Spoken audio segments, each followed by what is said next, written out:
The advice and opinions expressed by Dr. Grant-Pichet and her guests are meant solely as suggestion and should not be in any way construed as child-specific advice.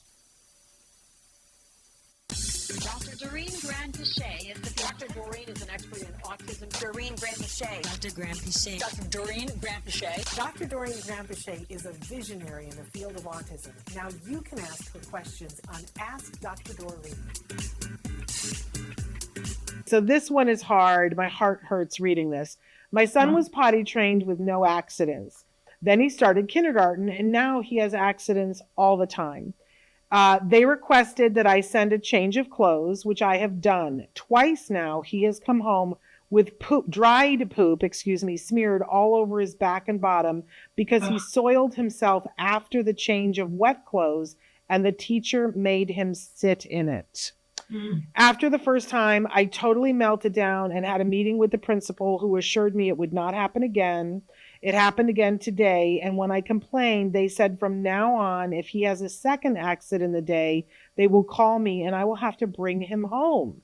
What can I do to stop this? Why is he all of a sudden having a problem with what I thought was already done?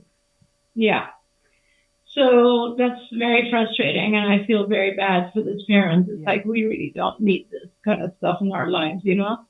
You need to call an IEP, emergency IEP, like make a really big deal of this, because it sounds like they're doing what a lot of schools do, which is just putting all of it on you as the parent. It's a school. They're not a babysitting service. It's a school, and they need to know how to take care of our kids. And they have certain responsibilities when we place our kids in their care. So you need to call an emergency IEP and be upset. And in that IEP, you will need to tell them that none of these things are okay and that they need to, there's actually a lot of written law about these types of things. And they should be helping by assigning this they're not going to like, but they're going to have to assign an aide to him because now they've been the cause of him regressing in a skill that he had already mastered before he started going to school. So they are responsible for that.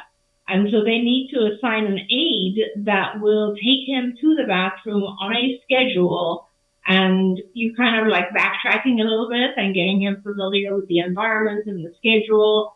And then as he succeeds, then they can remove the aid. But I don't see that happening for at least a month.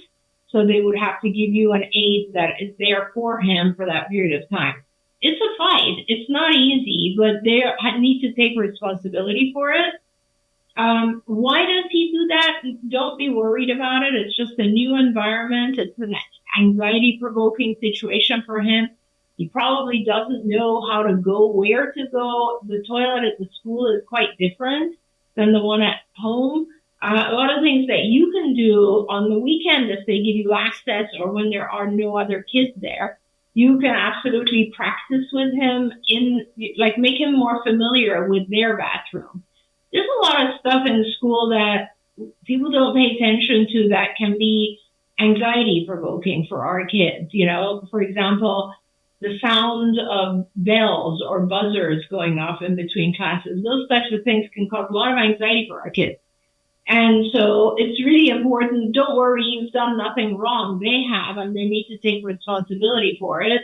And they need to have it in his IEP that they will actually step in and give him support before he has accidents.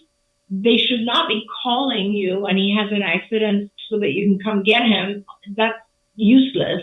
Their job is to try to teach him to not have accidents in school and to be very comfortable. But you need to make a really big deal about the fact that he was perfectly fine before he came to school.